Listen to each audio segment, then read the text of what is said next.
final speaker today before our last discussion section is Trudnowksi. He's the chair of our electrical engineering department and one of the U.S.'s gurus on smart grid. He's going to talk about transmission reliability and stability challenges and solutions.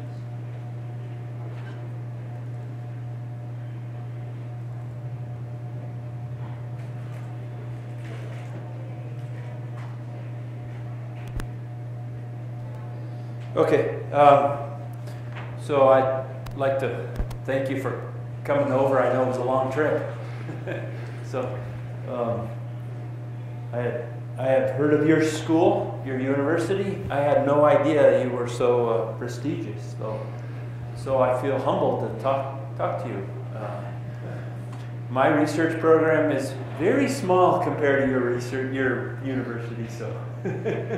Anyway, I'm not going to talk about my research so much as more about our nation's current status of electric transmission reliability. So I'm going to talk about electricity and transmission and some of the challenges our nation is facing and how that impacts the research that we're doing in our nation in electric industry. I know there is a lot of activity in China in the area I will talk about, and I have a Chinese PhD student, and I always try to have at least one so they can interpret the papers from China for me. And there's a lot of very good research in China in this area. So basically, and I'll talk a little more in terms of our North American power grid. We basically have 3 power synchronous grids in the United States. We have an eastern grid, we have a western grid, and then we have Texas, which has their own grid. The grids, the world's grids are the most complex engineering machines. They're very large. North America's western grid is probably geographically the largest, but many nations have China has a very large, actually 2 grids that's my understanding. In the United States, we have a lot of issues in terms of what I'll call stress. We're pushing more energy down the current system with no new transmission. And I'll try to understand or explain the basic physics of that problem to you in lay terms that you could understand why that's such an issue.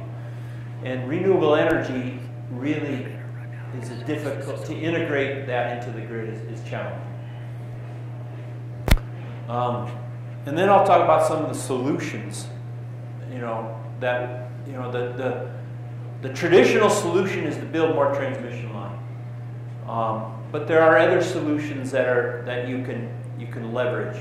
And in our country, we have coined this term smart grid, which I do not like because it implies the current grid is dumb, and it is not dumb. It's an amazing machine. Okay? So a little bit of the physics. So a grid is just an electrical network that has generation connected to it and loads connected to it. Okay? Synchronization means all the generators move at a common speed. They're connected electrically, synchronized together. That's what synchronization means. And I'll talk about what stability means. Stability means that we keep those generators synchronized. If they lose synchronization, in other words, synchronization, they're moving at the same speed. If we lose that synchronization, the grid becomes unstable.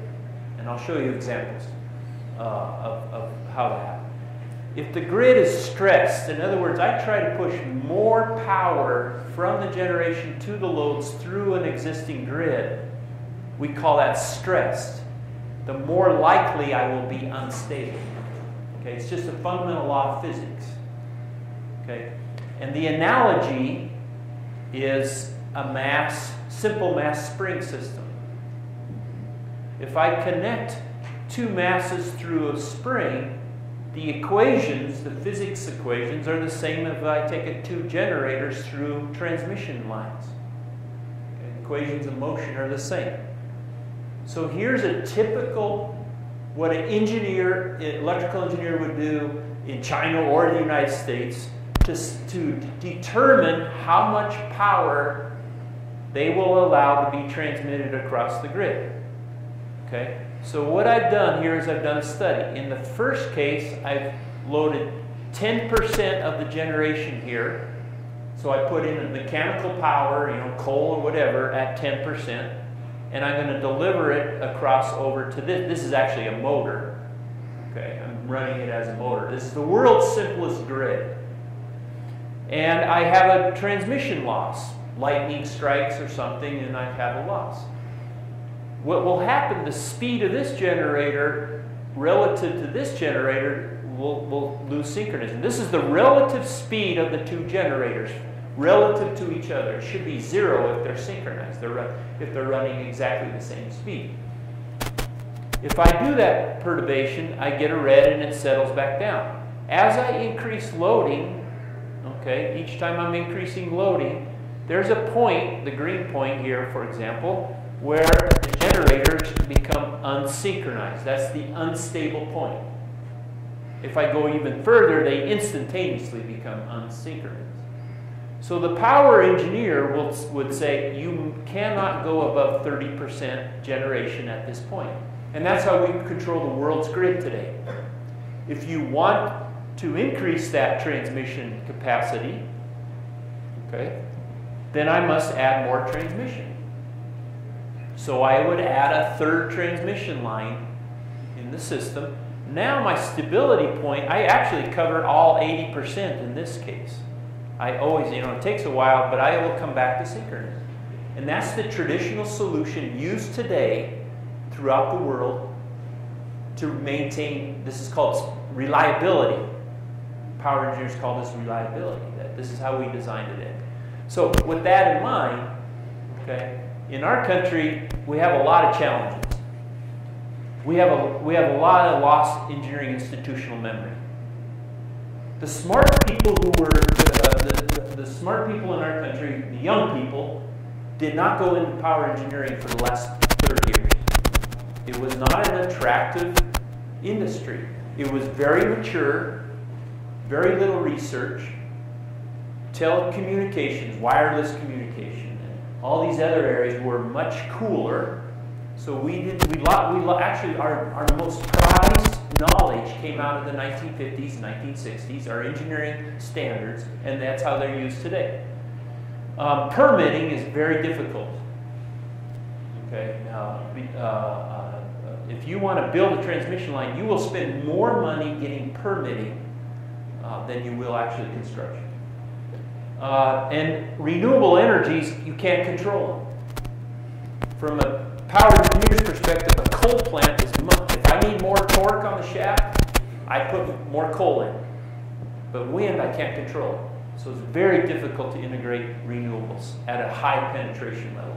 5% is nothing, but 30% penetration of renewables into the grid is impossible today, in today's world, in our country. Okay. But those are the kind of numbers we talk about. And then our reliability, that's our federal reliability agency. The reliability standards keep increasing. So there's a lot of issues here. We have new technologies. Basically, converters, convert from AC to DC, DC to AC, are becoming lower and lower costs, higher and higher currents. That's why wind and DC transmission and etc. are viable sources in the world. I can do kiloamps today on converters. 20 years ago, I'd do hundreds of amps. Okay, so you're seeing wind sources, GE wind turbines are all asynchronous. They're all DC systems. They interconnect through a converter. And then time synchronized measurements, what people call the PMU, phasor measurement units. So we have time synchronized measurements throughout our grid instantaneously. So what can you do with those, with those technologies? Well, our goal is to get closer to that stability limit without building transmission. Okay. So in our country, the solutions, you're seeing increased R&D in our country. Primarily federal investment, U.S. Department of Energy, but there is private investment. Okay, it's gone up. 20 years ago, R&D investment in electric transmission in the United States was less than dog food research. While today, it's more than dog food research. It's significant. Okay? Just to give you perspective. Because of that, you're seeing more and more university programs get back into power engineering, because universities are primarily research-driven, although we like to say their education. They're primarily research-driven in our country. So that you're seeing proposals to use real-time controls to displace transmission, and I'll give you an example here. This is a specific example in our country that's being, and I like it because we're involved in that project. That's a major project in our country. You're seeing more accurate, what we call planning. So what does that mean in terms of research? I think because you're not power engineers, real-time computing, how to do all your simulations in real time is a big focus area of research. A lot of money is going into that. And then what we call wide area situational awareness, which I won't give examples. So I'll give you an example of this one project here. So this is the Western Power Grid, Western Interconnect. It goes from Canada all the way to the South U.S., and then this is the middle of the United States. So this is the Western Power Grid in the United States, called the Western. That entire grid is interconnected. Geographically, that's the largest grid in the world. Okay, and it has a lot of challenges. But if you draw it in a simplified way, this is what it looks like. One of the major challenges is to get power to Southern California. It's a very large populous area, very large load. So if you look at a lot of the transmission, a lot of the power flows from the northwest United States is a large hydro area, even up in Canada. That power comes down into southern United States. We have DC line here also. This is a DC, it's a line. Even though it's been there many years, it's a newer technology. All the others are AC. So getting that power through this, what we call the COE, California-Oregon Intertie, is a significant challenge. That's a stability limited point in the grid.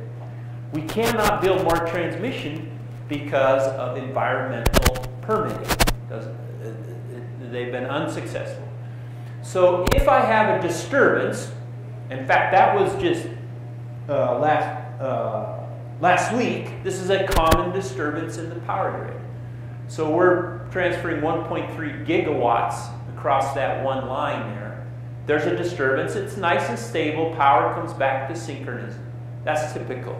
This is a non-typical event, where this I'm showing a lot more time here. Previously I'm just showing, this should be seconds, not minutes.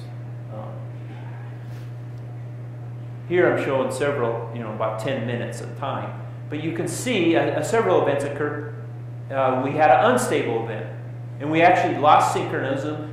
California went blackout for 2 days.